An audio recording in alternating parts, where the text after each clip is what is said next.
8. Saya lebih hemat dan peduli lingkungan.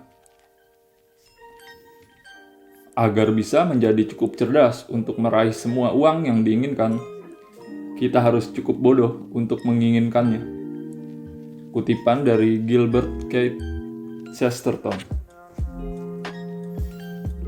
Biaya minimal pelaku minimalisme. Minimalisme adalah cara yang sangat efektif untuk menurunkan biaya hidup. Ada beragam cara untuk menghemat atau bahkan menambah uang saat kita menjadi minimalis. 1. Lebih sedikit barang berarti kita tidak memerlukan rumah yang besar, dan ini berarti biaya perawatan rumah bisa dihemat. 2. Menjual barang yang sudah dikumpulkan selama ini bisa menghasilkan uang tambahan. 3. Kita menjadi lebih selektif dalam membeli, yang berarti mengurangi pembelian yang tidak perlu. 4. Menjadi minimalis mengajarkan kita untuk merasa cukup dengan apa yang kita miliki. Dan hal ini membuat kita tak lagi ingin memiliki banyak barang di masa mendatang. 5. Minimalisme menurunkan stres. Kita bisa menghemat belanja makanan dan minuman yang biasanya menjadi obat stres. 6. Kita tak lagi mencemaskan pendapat orang lain seperti sebelumnya. Hasilnya, kita tak lagi menghabiskan uang lebih dari yang seharusnya untuk hadiah pernikahan, pengasuhan anak, tanda bela sungkawa, dan lain-lain. 7. Menerapkan minimalisme dalam bekerja kemungkinan besar meningkatkan efisiensi dan pendapatan. Akankah minimalisme menyebabkan perekonomian tumbang? Sebagian orang mungkin mencemaskan potensi risiko minimalisme terhadap perekonomian. Namun, minimalisme tidak sesederhana itu. Betul, ada minimalisme yang tak terlalu peduli dengan benda yang ia miliki. Tapi ada juga yang menyukai barang-barang. Piring makan, misalnya. Satu orang mungkin berfokus pada harga termurah. Mereka cukup puas dengan piring dari toko satu harga. Sementara orang lain ingin menggunakan piring mahal yang dibuat oleh ahli keramik. Saya termasuk minimalis yang menyukai barang. Setiap kali melihat isi majalah, saya masih senang melihat-lihat barang yang sekiranya saya sukai. Bedanya, sekarang saya tidak lagi membeli sesuatu hanya karena terdorong rasa ingin memiliki. Saya juga menjadi lebih hati-hati menggunakan uang. Tapi bukan berarti saya berhenti mengkonsumsi sama sekali. Sebagai contoh, uang yang saya belanjakan saat ini utamanya adalah untuk pengalaman dan orang ketimbang benda. Saya gemar berpergian dan menghabiskan waktu di alam terbuka. Dengan uang saya pergi menemui orang-orang yang ingin saya temui. Saya juga urun dana untuk proyek-proyek yang menurut saya menarik. Jika tahu ada orang yang mencari cara baru untuk hidup, saya akan menyumbang pada orang itu secara langsung. Minimalisme secara efektif untuk mengurangi biaya hidup. Tapi tidak hanya itu. Kita juga bisa mengubah cara kita menggunakan uang. Alih-alih menggunakan uang untuk hal-hal yang semu. Uang dapat diinvestasikan pada pengalaman, manusia, atau inisiatif baru. Kita bisa menggunakan uang untuk hal-hal yang benar-benar penting. Meminimalkan limbah. Setelah berhasil membuang banyak barang, saya termotivasi meminimalkan limbah yang timbul akibat konsumsi saya. Dulu, saya meragukan gaya hidup yang berorientasi kesehatan dan keberlanjutan, serta kegiatan lingkungan. Namun, minimalisme mengubah cara pandang ini. Dulu, saya selalu membeli air mineral ukuran 2 liter. Namun, karena merasa cara ini menimbulkan sampah, saya beralih menggunakan sistem penyaring air. Saya juga sudah mencoba menggunakan lampu tenaga surya untuk malam hari yang dayanya diisi pada siang hari. Selanjutnya, tanpa banyak barang, saya juga tak lagi punya banyak peralatan elektronik sehingga tagihan listrik berkurang. Saat kita hidup dikelilingi hanya barang-barang yang penting, kita cenderung ingin mengurangi segala hal lain yang tidak penting. Sampah dan energi, misalnya, dan hidup sederhana serta praktis. sumber daya yang kita nikmati hari ini akan habis. Dalam banyak diskusi tentang sumber daya bumi, disebutkan bahwa masa produksi tambang masih akan berlangsung selama 1 abad ke depan. Kita yang hidup pada masa kini mungkin hanya bisa bertahan maksimal hingga 4 generasi. Tapi itu bukan berarti kita tidak perlu mempertimbangkan masa depan. Saya pernah mendengar ajaran suku Indian yang menyatakan bahwa setiap kali memutuskan sesuatu, mereka akan berpikir hingga 7 generasi ke depan. Sesuatu yang menurut saya sangat masuk akal. Saat menjadi minimalis, energi yang Anda gunakan juga minimal. Anda tak perlu mencoba hidup ramah lingkungan karena gaya hidup ini akan mengikuti dengan sendirinya. Dengan meminimalkan kepemilikan dan hidup sederhana. Namun, penuh fokus, Anda akan merasakan bahwa beban berat di kedua pundak Anda menjadi lebih ringan, dan Anda pun hidup dengan cara yang lebih baik bagi lingkungan. Dan apa yang terjadi? Anda akan merasa jauh lebih baik. 9. Saya lebih sehat dan aman. Sebuah meja, sebuah kursi, semangkuk buah, dan sebuah biola.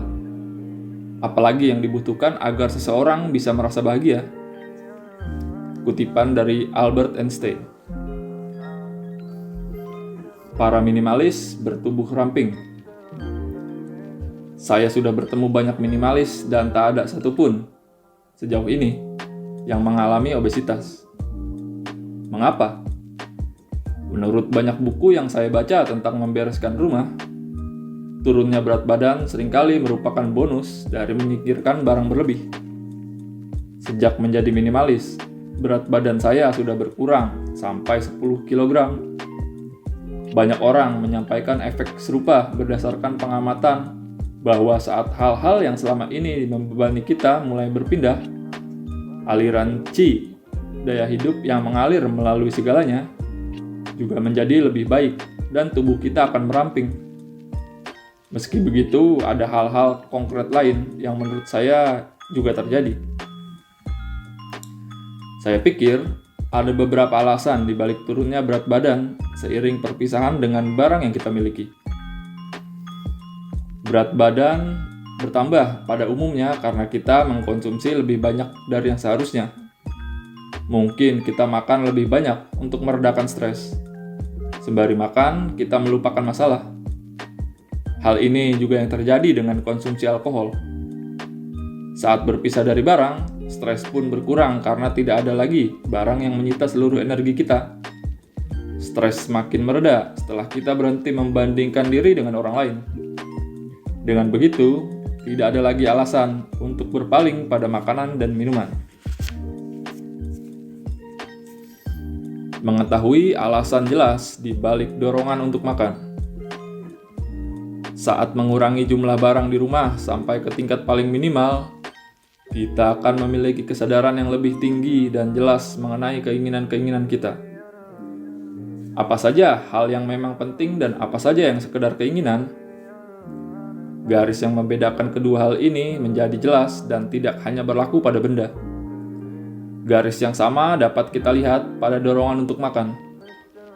Kita bisa melihat jumlah makanan yang kita butuhkan dan hasilnya. Tak lagi mengkonsumsi lebih dari kebutuhan itu. Memiliki hanya barang yang diperlukan mengasah rasa bahwa ini sudah cukup, sehingga kita bisa merasa puas tanpa harus mengkonsumsi makanan dalam jumlah banyak. Ada metode diet di Jepang yang bernama diet Chokomaka atau selalu bergerak, yang secara harfiah berarti pengikutnya harus terus-menerus bergerak ke sana kemari untuk membakar kalori. Mungkin karena apartemen saya sekarang bertambah lapang dan saya suka melakukan pekerjaan rumah tangga, kegiatan kecil pun efektif menurunkan berat badan. Saya sering membayangkan diri sebagai pelempar bola bisbol dan melatih gerakan melempar di apartemen yang kini leluasa serta bebas perabot. Jadi, berkurangnya barang juga membuat saya lebih aktif. Saya pun berjalan kaki jauh lebih banyak ketimbang dulu. Mungkin kedengarannya sulit dipercaya karena terlalu sederhana. Tapi saya sungguh percaya bahwa kita bisa menurunkan berat badan setelah membuang barang-barang di rumah. Saya dulu memiliki berat badan berlebih. Namun rasanya, saya tidak akan kembali ke kondisi itu lagi. Benda menjadi ancaman bahaya saat terjadi bencana alam. Konon, sebagian tunawisma sebetulnya mengkhawatirkan para pemilik rumah. Menurut mereka, tunawisma tidak akan mengalami cedera berat saat terjadi bencana seperti gempa bumi. Namun, orang-orang yang berada di dalam rumah bisa mengalami dampak yang serius. Gempa bumi bisa merobohkan tempat berteduh yang terbuat dari kardus, namun tidak akan menimbulkan luka lebih dari benjol di kepala. Sementara, rumah yang roboh biasanya memakan korban jiwa. Semakin besar bangunan, semakin besar pula dampak yang timbul. Gempa bumi besar terjadi di Tokyo pada Mei 2014. Saat itu sudah agak lama sejak gempa bumi sebelumnya terjadi. Antara 0 hingga 7 pada skala gempa Jepang, gempa itu berkekuatan 4. Dulu, saya biasa melompat masuk ke futon dan menyiapkan diri menghadapi barang-barang yang jatuh menimpa saya. Komputer, baju yang digantung di sembarang tempat, dan banyak benda lain. Namun, kali itu, tidak banyak yang perlu dilakukan karena saya sudah membuang sebagian besar barang. Rasa aman yang saya dapatkan saat itu agak membingungkan. Tanpa banyak barang, hanya sedikit pula benda yang mungkin jatuh menimpa saya. Saat gempa bumi besar Jepang Timur pada 2011, saya masih memiliki rak buku besar di lorong apartemen. Buku-buku pun berjatuhan ke lantai. Kawasan Tokyo termasuk yang mengalami kerusakan ringan. Namun bagaimana jika gempa besar terjadi tepat di Tokyo? Rak-rak buku saya bisa jadi langsung roboh hingga menghalangi jalan keluar. Kepala saya mungkin terbentur kamera-kamera berukuran besar. Barang-barang yang saya sayangi, buku dan kamera, justru menjadi barang yang mencelakai saya.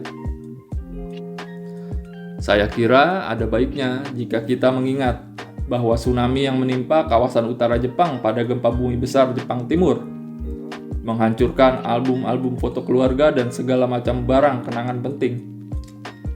Dengan menyimpan benda-benda itu dalam format digital, dan tidak hanya di komputer, tapi juga data daring melalui Dropbox atau Google Drive. Kenangan penting tidak akan pernah hilang meski setelah terjadinya bencana besar. Jepang tentunya bukan satu-satunya negara yang mengalami bencana alam. Mungkin ada di antara Anda yang tinggal di kawasan berisiko angin puting beliung, badai, bahkan kebakaran hutan. Jika ya, ketahuilah bahwa benda-benda yang kita miliki bisa jadi menimbulkan ancaman bahaya. Tidakkah mengurangi barang adalah ide yang baik? Semakin sedikit yang kita miliki, semakin kecil kemungkinan kerusakan barang akibat bencana. Dan semakin sederhana persiapan kita dalam menghadapi bencana. Tak butuh lebih dari 40 detik untuk bersiap-siap. Apapun yang terjadi, saya selalu bisa bergerak dan berpindah tempat dengan mudah sepanjang keadaan memang aman. Proses pindah ke apartemen baru memakan waktu kurang dari setengah jam. Dan sekarang pun saya tak lagi memiliki benda yang luar biasa penting. Semua barang di rumah adalah barang yang bisa dibeli lagi. Tidak ada benda kenangan yang akan membuat saya kecewa jika benda itu hilang. Dalam film Castle in the Sky, karya Hayao Miyazaki, Dola si bajak laut meminta Pazu bersiap-siap dalam 40 detik.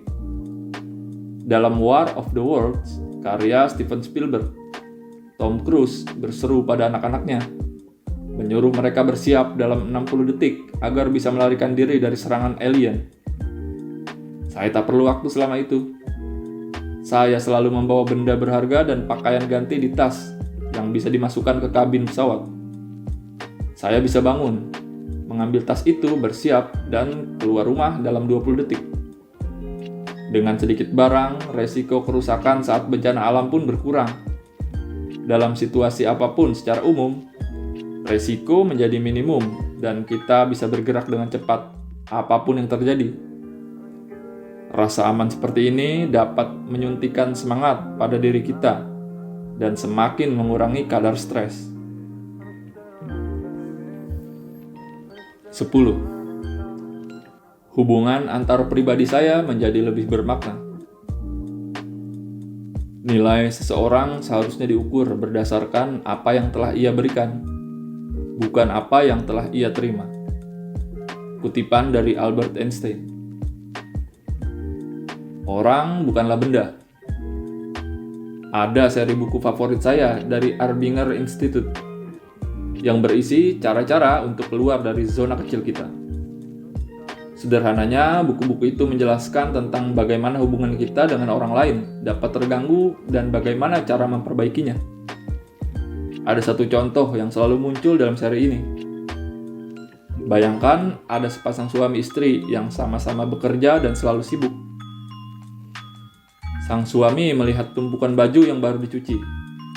Ia pun berencana membereskan baju-baju itu agar tak perlu dikerjakan oleh istrinya. Namun, ia berubah pikiran dan membatalkan niatnya. Keputusan ini disebut pengkhianatan diri. Sang suami mengkhianati niat baiknya sendiri pada momen itu.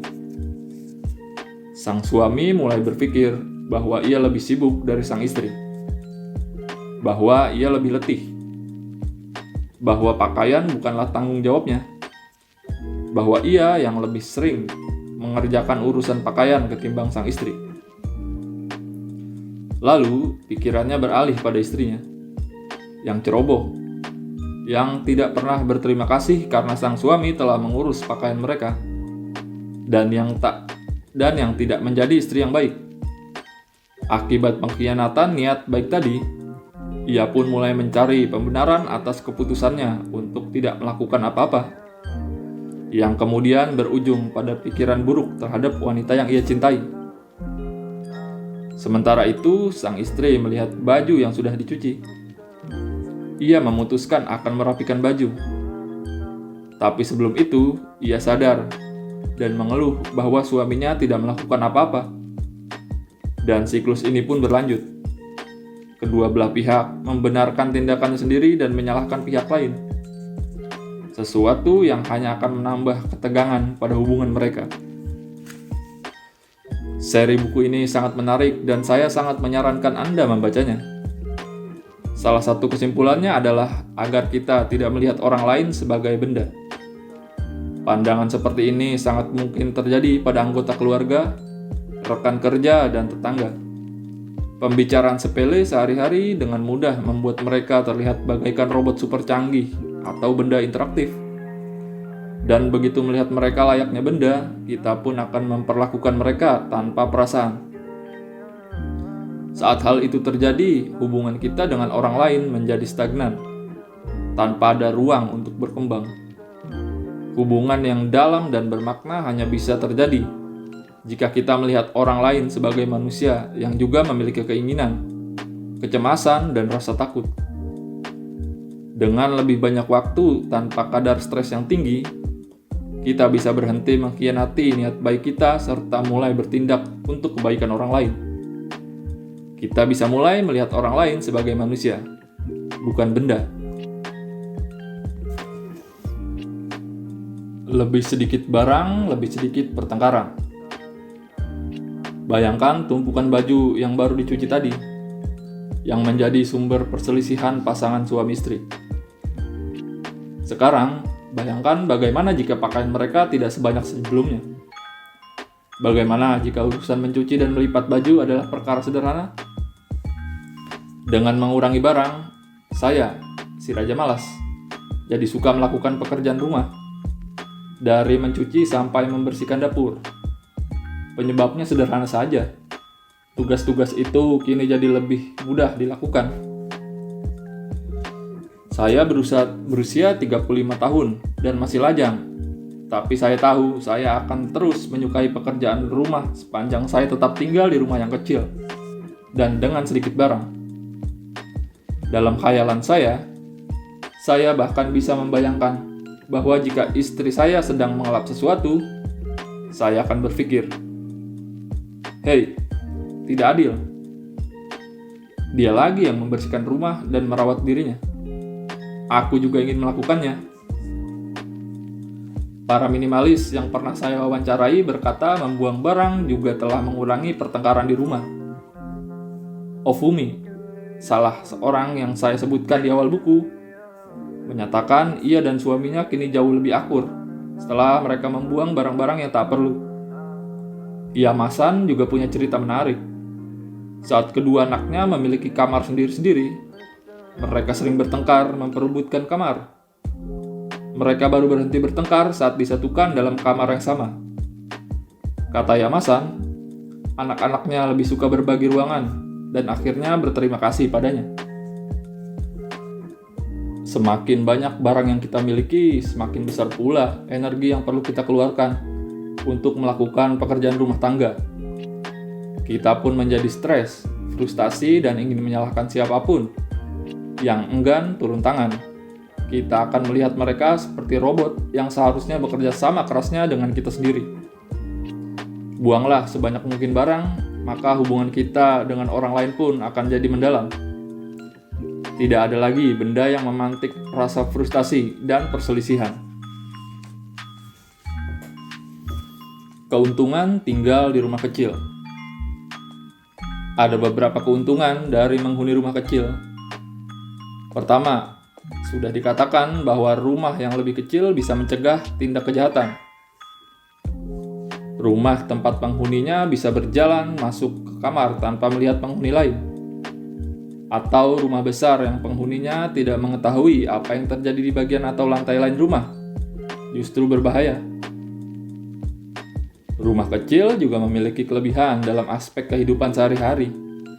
Meskipun biasanya anak memiliki kamar terpisah, menurut saya, anak yang saat kecil terbiasa belajar di ruang tamu rumahnya tidak akan menganggap orang lain mengesalkan atau terganggu konsentrasinya saat dewasa kelak.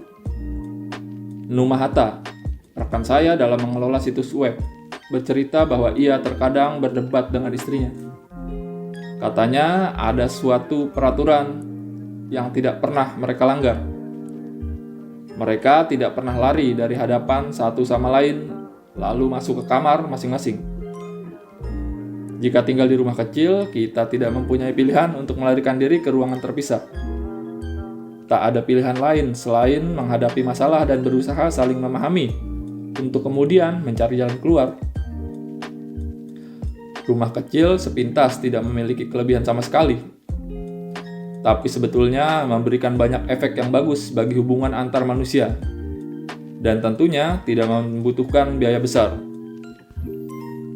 Dengan berpisah dari barang, kita membuka diri terhadap kemungkinan baru, yaitu memiliki hunian yang lebih kecil dan segenap manfaatnya. Teori keluarga plus TV. Saat bertemu dengan kerabat yang sudah lama tak dijumpai, kadang kita bingung mencari topik percakapan. Saat itulah televisi menjadi berguna. Nyalakan TV, maka pasti ada saja hal yang bisa dibicarakan. Saya menyebutnya teori keluarga plus TV. Sayangnya, teori ini tak berlaku di apartemen saya. Saya tak punya TV. Saya hanya punya kamar tidur dan ruang keluarga. Tidak ada yang istimewa tentang tata letak apartemen dan nyaris tidak ada apa-apa di kedua ruangan itu. Suasana yang bisa jadi membuat tamu merasa tidak nyaman ketika pertama kali tiba. Mereka tidak bisa melihat sekeliling, lalu mengomentari rumah saya, atau bertanya perihal toko tempat saya membeli sofa. Saya juga tidak bisa menyalakan televisi dan mengandalkan teori keluarga plus TV tadi. Dan saya tidak punya permainan untuk mengisi waktu bersama. Satu-satunya hal yang bisa saya lakukan adalah menyajikan teh dan mengobrol. Sebenarnya sajian teh sangat cocok untuk kunjungan keluarga. Inti dari menyajikan teh adalah agar orang yang menerima dan orang yang menghidangkan bisa merefleksikan satu sama lain. Ruang keluarga saya bisa dianggap seperti ruang jamuan teh, persis seperti ruangan upacara teh Jepang. Satu-satunya yang bisa dilakukan oleh orang-orang di ruangan itu adalah saling berhadapan, termasuk ketika percakapan tidak berjalan dengan lancar. Yang bisa dilakukan hanyalah menyesap teh dan bicara tentang isi pikiran kita. Rahasia pernikahan yang bahagia. Setiap kali saya berkunjung ke rumah seorang minimalis dan berbincang di tempat bersih dan rapi, waktu terasa berjalan begitu cepat. Tanpa ada barang yang mengalihkan perhatian, kami dapat berfokus pada satu sama lain. Hal ini adalah kebalikan dari suasana yang sering saya lihat. Dua orang duduk saling berhadapan di satu meja. Salah satu atau keduanya lekap memandang ponsel. Saya tidak tahu apakah mereka sedang bermain game, ataukah menurut mereka teman di media sosial lebih penting daripada orang di hadapannya. Tapi menurut saya, hubungan sosial kita akan menjadi lebih baik jika kita berfokus pada orang sungguhan.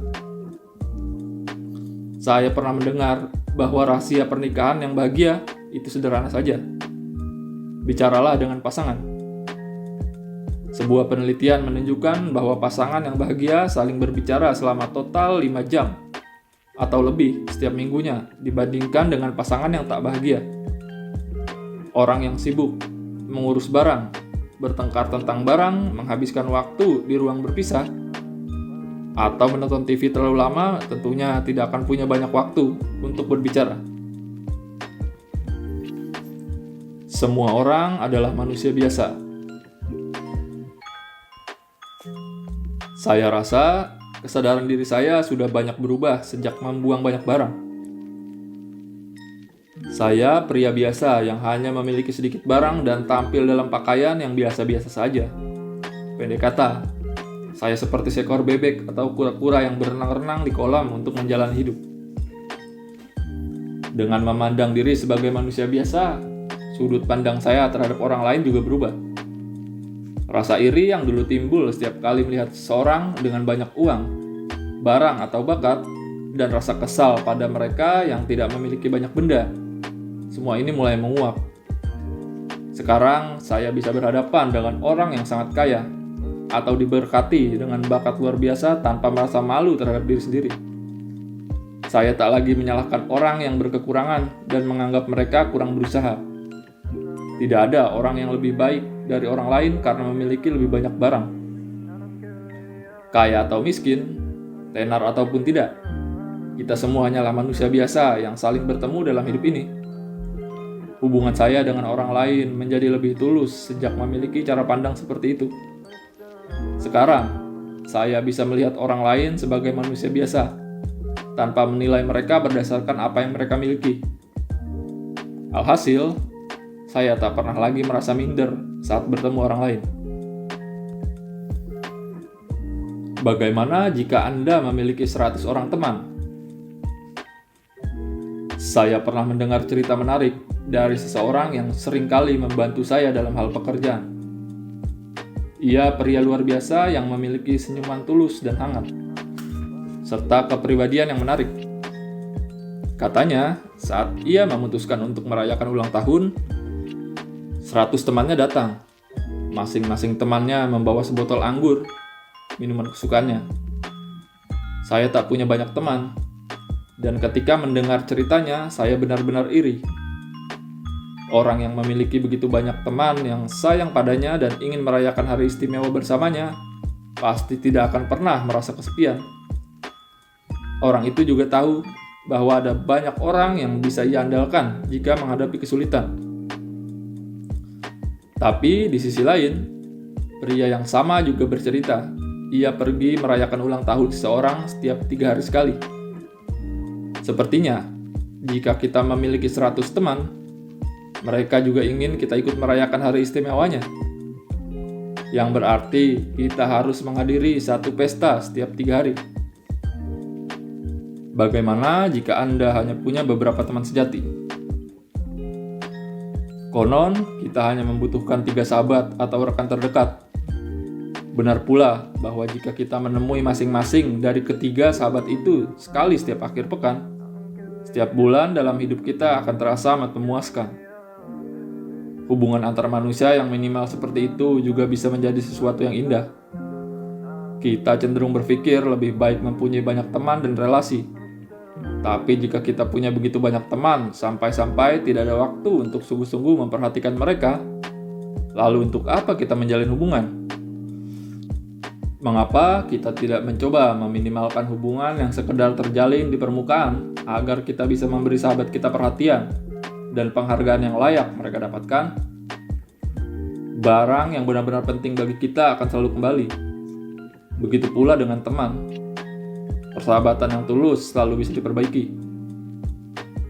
Meskipun begitu, jangan sampai kita bertindak terlalu jauh dalam meminimalkan hubungan dengan orang lain. Dalam film Into the Wild, tokoh utama, Chris McCandless, meninggalkan pesan yang menurut saya penting untuk kita ingat. Yang berbunyi, kebahagiaan menjadi nyata hanya ketika dirasakan bersama orang lain. Pulau yang penduduknya berumur panjang.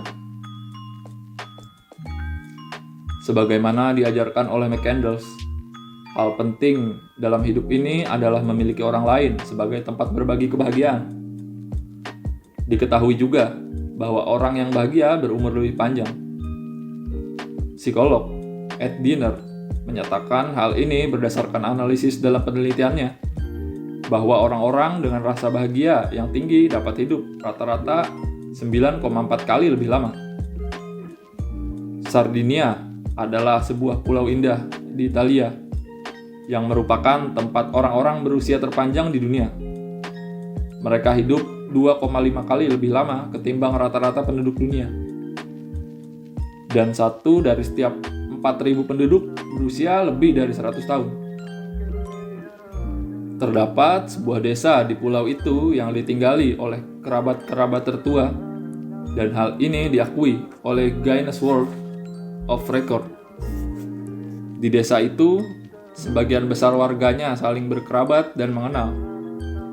Di sana, hubungan antar manusia berjalan mulus dan hidup sehari-hari berlangsung dengan nyaman. Keluarga dan sanak saudara tinggal cukup dekat sehingga dapat berkumpul kapanpun diinginkan. Dan tentu saja, sesama warga desa saling mendukung. Inilah masyarakat penuh cinta yang memungkinkan kehidupan yang langgeng. Warga di Okinawa, Jepang, juga dikenal berusia panjang dan memiliki budaya yang menganggap siapapun yang ditemui sebagai saudara. Orang-orang yang lebih tua mengawasi anak-anak di lingkungan mereka, dan masyarakat umumnya menjaga hubungan saling percaya, serta menikmati kebersamaan di antara mereka. Semakin bahagia seseorang, semakin panjang pula usianya. Jika kita mengamati orang-orang berkesempatan hidup panjang, nyaris tanpa terkecuali, semuanya memiliki hubungan yang baik dan hangat dengan orang lain. Kita tidak perlu memiliki 100 orang teman. Sebagian orang bahkan tidak memiliki keluarga. Namun, banyak penelitian menunjukkan bahwa ikatan dengan tetangga dan sahabat-sahabat terdekat tak bisa dipisahkan dari kebahagiaan. Saraf cermin dan kebaikan inherent. Mahatma Gandhi yang mengajari kita untuk melepaskan diri dari kebendaan berkata, pelayanan yang diberikan tanpa sukacita tidak akan membawa manfaat, baik bagi si pelayan maupun penerima layanan. Namun, segala bentuk keriaan dan kepemilikan sama sekali tidak bisa dibandingkan dengan pelayanan yang dilaksanakan dengan sukacita. Meskipun mungkin tidak bisa melayani manusia seperti yang dilakukan Gandhi sepanjang hidupnya, kita benar-benar merasakan sukacita saat melakukan sesuatu untuk orang lain.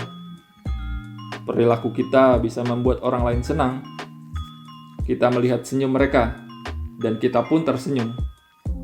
Lalu lupa pada kesulitan kita sendiri.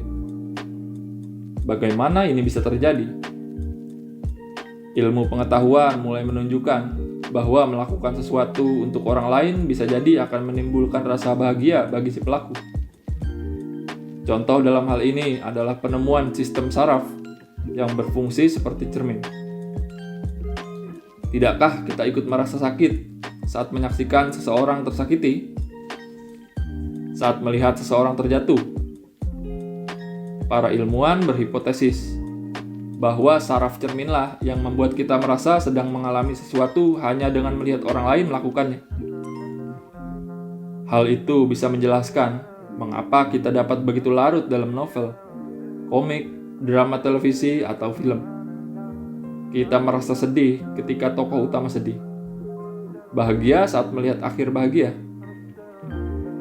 Kita bisa berempati karena keberadaan sistem saraf ini. Masih ada sistem lain yang memungkinkan kita berempati. Katakanlah kita melihat adegan video yang memperlihatkan sekelompok besar orang yang panik hendak menyelamatkan seorang anak yang ditinggalkan sendirian di tengah sungai yang sedang banjir. Melihat adegan ini saja, emosi kita tergerak dan mungkin kita ikut meneteskan air mata. Rasa haru itu tidak serta-merta berarti kita memiliki hati yang luar biasa baik. Sekedar menyaksikan orang-orang saling menolong bisa memicu aliran endorfin, zat yang menimbulkan rasa senang di otak. Dan tidak hanya karena menonton, kita juga bisa merasakan sensasi yang sama melalui tindakan.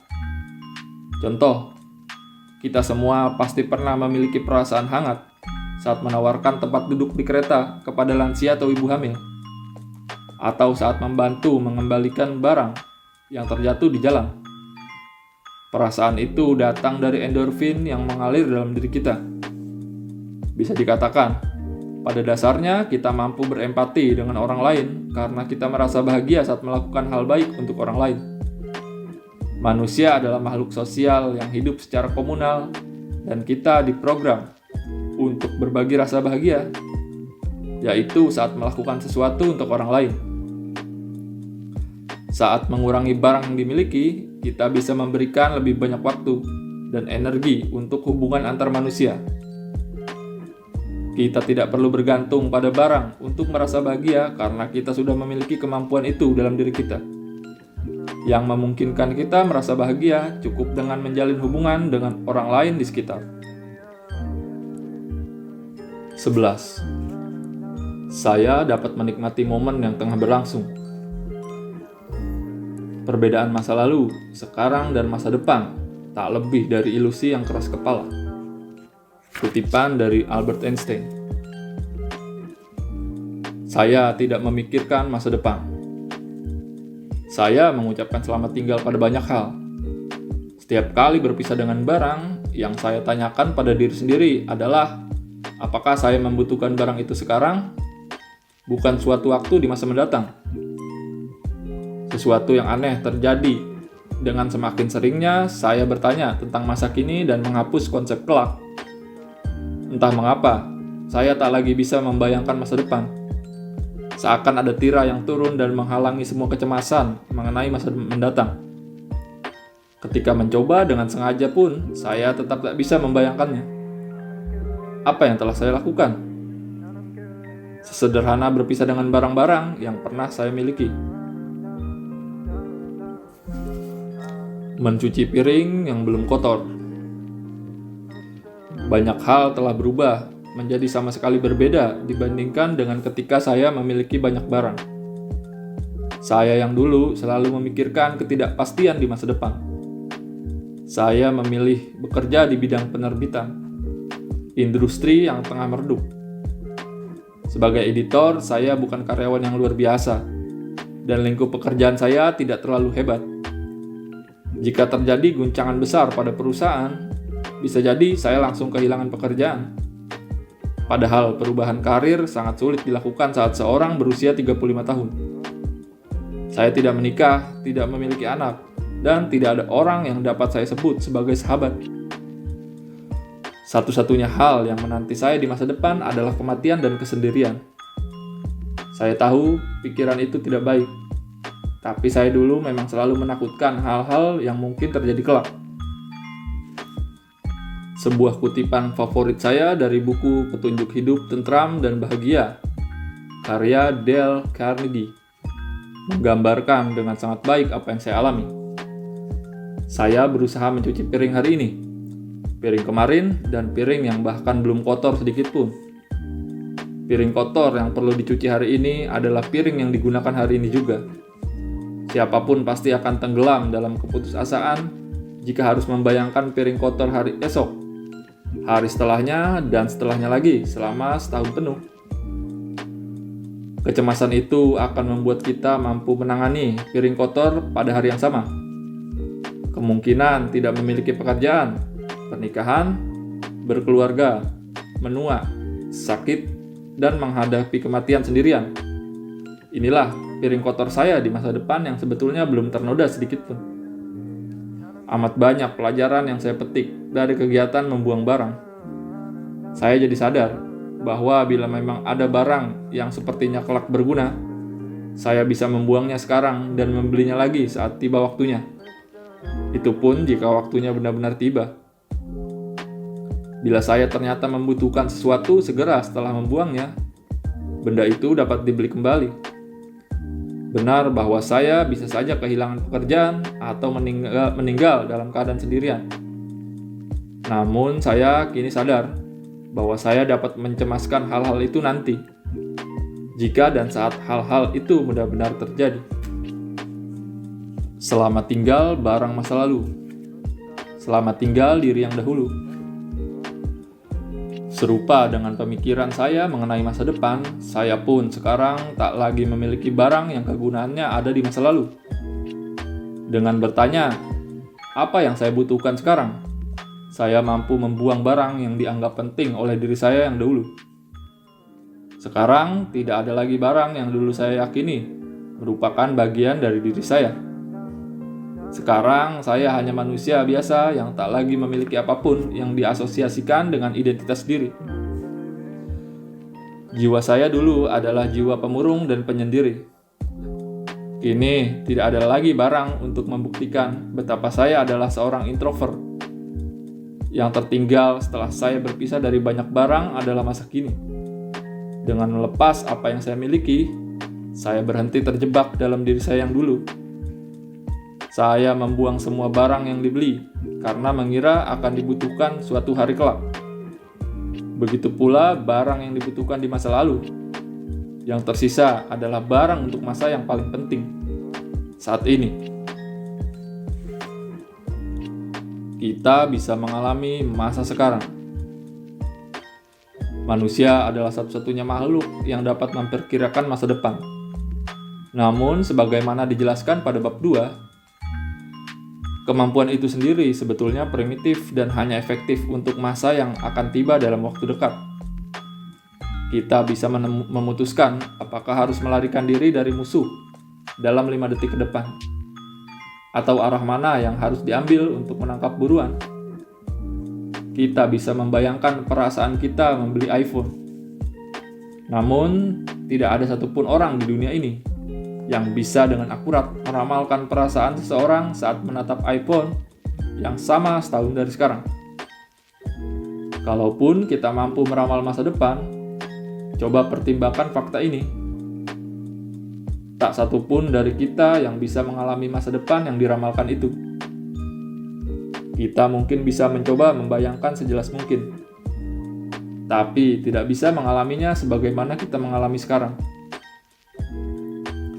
Selain itu, tidak ada juga yang bisa mengalami dengan jelas suatu peristiwa di masa lalu, sebagaimana mereka mengalaminya masa sekarang. Satu-satunya yang bisa kita ingat adalah kilasan peristiwa yang menonjol dari suatu kenangan. Bila ada orang di dunia ini yang bisa mengalami kembali masa lalunya menggunakan kelima inderanya, sama seperti ia mengalami masa sekarang, ia pasti ingin tenggelam selamanya dalam masa lalu. Hidup lagi dalam kenangan yang paling disukainya. Baik masa lalu maupun masa depan tidak benar-benar nyata. Yang ada dan abadi hanyalah masa sekarang. Dan kita hanya bisa mengalami saat ini. Saya rasa itulah maksud pernyataan Einstein bahwa kita tidak bisa membedakan masa lalu, masa sekarang, dan masa yang akan datang. Orang yang mengeluh setiap saat. Siapapun yang percaya bahwa ia bisa mengalami masa depan tidak akan terlalu memperhatikan masa sekarang. Mereka mentoleransi keberadaan banyak barang dan merenggut sambil membayangkan masa depan. Tapi masa yang dapat dialami hanyalah masa sekarang. Yang berarti orang-orang yang sering mengeluh dan merengut bisa jadi akan senantiasa murung, terlepas dari apapun yang mereka lakukan. Atau kalau dalam istilah saya, jika mengeluh saat ini, Anda mungkin akan mengeluh selamanya. Bila Anda ingin mengubah sesuatu, satu-satunya cara adalah dengan mulai berubah saat ini juga. Tidak ada besok, tidak ada pekan depan. Begitu hari esok tiba, esok menjadi saat ini. Setahun dari sekarang akan menjadi saat ini. Ketika masa itu tiba, segalanya ada di masa sekarang. Dengan berpisah dari barang-barang yang saya simpan demi masa lalu dan masa depan, sekarang saya merasa mampu berpikir hanya untuk saat ini. Saya tidak akan takut pada apapun yang mungkin menanti kelak. Tanpa semua barang lama, saya bebas dan bisa bergerak kemanapun untuk menjalani kehidupan, terlepas dari apapun keadaan di masa depan. Lucu ya, kita selalu berkata, apa yang akan terjadi di masa depan? Kalimat singkat itu saja menunjukkan bahwa kita percaya masa depan akan membawa sesuatu untuk masa sekarang. Saya tidak akan membandingkan diri dengan siapa-siapa lagi. Saya juga tidak akan menyiapkan diri menyambut masa yang masih jauh di depan. Kaya atau miskin, sedih atau bahagia, akan saya hadapi. Yang penting, saya hadir dan mengalami masa sekarang. 12. Saya merasakan syukur dengan sebenarnya. Hanya ada dua cara untuk menjalani hidup. 1. Menjalaninya seolah tidak ada satupun hal yang merupakan keajaiban. 2. Menjalaninya seolah segala sesuatu dalam hidup adalah keajaiban. Kutipan merujuk pada Albert Einstein. Rasa syukur yang timbul dari memiliki sedikit barang. Dulu di tengah-tengah perjalanan menjadi minimalis, ketika sudah cukup banyak barang yang saya keluarkan dan apartemen terasa lebih lapang, saya mengalami perasaan yang aneh. Entah bagaimana, saya dipenuhi rasa syukur atas barang-barang yang masih saya miliki. Perasaan ini tidak pernah ada ketika saya masih memelihara kebiasaan membeli banyak barang. Saya yang dulu begitu terpaku pada apa yang tidak saya miliki sampai-sampai lupa untuk bersyukur atas apa yang sudah ada. Saya memiliki tempat tidur, meja, bahkan pendingin ruangan. Saya bisa tidur nyenyak, mandi, menyiapkan makanan, dan menikmati waktu luang. Apartemen saya adalah tempat saya beristirahat dengan pikiran yang tenang. Namun saat itu, begitu banyak barang yang saya miliki malah menghalangi rasa syukur. Kapan saya punya waktu berterima kasih pada televisi, permainan, alat perekam Blu-ray, perlengkapan home theater, semua alat kendali jarak jauh, dan lain-lain? Rasa syukur hanya mungkin dirasakan saat kita tidak memiliki banyak barang. Saya bahkan merasa bersyukur memiliki tempat berteduh yang melindungi saya dari angin dan hujan. Hanya rasa syukur yang bisa menandingi rasa bosan. Rasa syukur adalah satu-satunya hal yang bisa mencegah siklus rutinitas, yang biasanya berujung pada rasa bosan, sebagaimana saya terangkan pada bab 2. Rasa syukur memungkinkan kita melihat hidup sehari-hari dari sudut pandang baru. Kita tak lagi menganggap sepele berbagai hal ketika mengetahui cara menghargainya. Melalui rasa syukur, kita bisa senantiasa membuat diri kita terstimulasi. Dan hal ini memberikan rasa damai yang jauh lebih besar ketimbang stimulasi yang kita dapatkan dengan membeli sesuatu atau menambah tumpukan barang. Membeli barang mudah dilakukan, tapi tanpa rasa syukur, kita hanya akan menjadi bosan dengan segala hal yang sudah kita miliki. Sebaliknya, kita bisa merasakan cukup yang sesungguhnya dengan memiliki sedikit barang. sepanjang semua barang diperlakukan dengan rasa syukur. Mantra 5 refleksi. Ada mantra Buddha yang harus dirapalkan setiap sebelum makan. Mantra ini dinamakan Gokan no Ge atau 5 refleksi. 1. Refleksikanlah proses datangnya makanan sampai tiba ke hadapan kita. Bagaimana bahan makanan dibudidayakan, disiapkan, dan akhirnya disajikan. 2. Refleksikanlah kebaikan dan tindakan kita selama ini. Apakah kita layak mendapatkan makanan itu? 3. Berkonsentrasilah hanya pada makanan, tidak terburu-buru menyantapnya, dan tanpa memikirkan hal-hal lain. 4. Bersantaplah tanpa sudut pandang makanan sebagai objek penilaian. Lihatlah makanan bukan untuk menentukan kelezatannya, melainkan makanan sebagai penunjang kehidupan. 5. Bersantaplah agar kita mampu mencapai tujuan-tujuan dalam hidup ini. Mantra ini memiliki pengaruh luar biasa. Mengucapkannya sebelum makan akan memperkaya perasaan kita ketimbang menyantap makanan senilai 500.000 di restoran sebanyak 1.000 kali. Steve Jobs dikatakan bercermin setiap pagi dan bertanya pada dirinya, apakah ia mau mengikuti jadwalnya hari itu jika ia tahu itulah hari terakhir ia hidup. Jobs melakukan hal ini selama 33 tahun untuk melihat apakah ia tetap setia pada jadwalnya. 5 refleksi adalah suatu cara untuk melihat kualitas perilaku kita sehari-hari. Sekarang saya bukan lagi ahli makanan. Jangan keliru, saya masih menyukai makanan enak dan mengapresiasi bahan-bahan bermutu. Namun, sekarang saya sudah tak lagi menghabiskan banyak waktu mencari-cari tempat makan yang direkomendasikan di internet. Saya tidak lagi mempermasalahkan apakah orang menganggap saya ahli makanan atau bukan. Sepanjang ingat untuk bersyukur atas makanan yang disantap, saya bisa berfokus pada apapun yang dihidangkan kepada saya dan memberikan penghargaan yang selayaknya. Bersyukur bukanlah metode. Perasaan penuh syukur adalah perasaan yang kuat. Saya mungkin diajari pentingnya rasa syukur pada pelajaran budi pekerti di sekolah dasar. Tapi saya sama sekali tidak mengingatnya. Sepertinya saya mengambil jalan memutar yang begitu jauh sebelum menyadari arti penting kata yang sederhana dan gamblang itu. Saya memutuskan membiasakan diri bersyukur. Saya telah membulatkan tekad dan berkata pada diri sendiri bahwa saya akan ingat untuk bersyukur atas segala hal. Saya mengira bisa menjadikan bersyukur sebagai metode.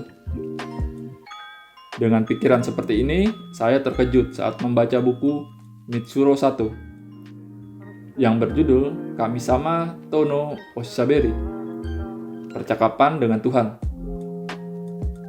yang menyatakan bahwa kita baru bisa merasakan syukur yang sebenarnya saat merasa bahagia. Sekarang, mari bayangkan situasi yang membuat kita ingin berteriak, "Aku bahagia." Mungkin saat berada di bak mandi di ruangan terbuka, di penginapan nyaman, dan makanan lezat menanti. Saya pikir situasi ini pasti akan membuat kita bahagia. Berfokus pada perasaan syukur tidak sulit dilakukan ketika kita berada di penginapan bagus, dengan area mandi yang indah, makanan lezat, dan suasana yang mengasihkan. Saya pun pasti tak bisa merasa tidak bahagia dalam situasi itu. Dan bisa dipastikan ada syukur yang saya rasakan. Saya lalu menyadari bahwa syukur bukanlah metode. Rasa syukur adalah bagian dari kebahagiaan. Rasa syukur adalah kebahagiaan itu sendiri. Penelitian di bidang psikologi menunjukkan bahwa semakin banyak kesempatan yang dimiliki seseorang untuk bersyukur, akan semakin bahagialah orang itu. Hal ini tentu saja tidak mengherankan jika kita melihat rasa syukur sebagai kebahagiaan. bersyukur sekarang juga.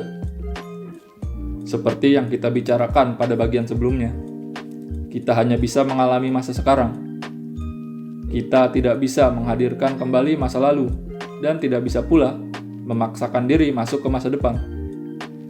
Kita hanya bisa merasakan apa yang terjadi saat ini juga, dan segalanya berlangsung di masa kini. Lalu, bagaimana kita bisa memadukan sudut pandang ini dengan sudut pandang yang penuh rasa syukur? Mari mencoba membayangkannya sebentar. Mari mencoba menghargai momen saat ini. Sekarang tengah malam. Saya sedang duduk di sebuah restoran. Suasananya sepi karena sayalah satu-satunya pengunjung. Tapi tunggu.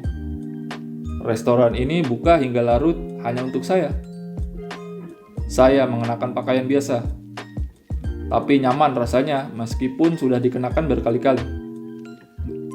Pelayan tadi agak ketus pada saya. Tapi ia menyajikan makanan dengan cepat. Bahkan bertanya, apakah saya menyukai masakannya? Tempat saya duduk agak membosankan.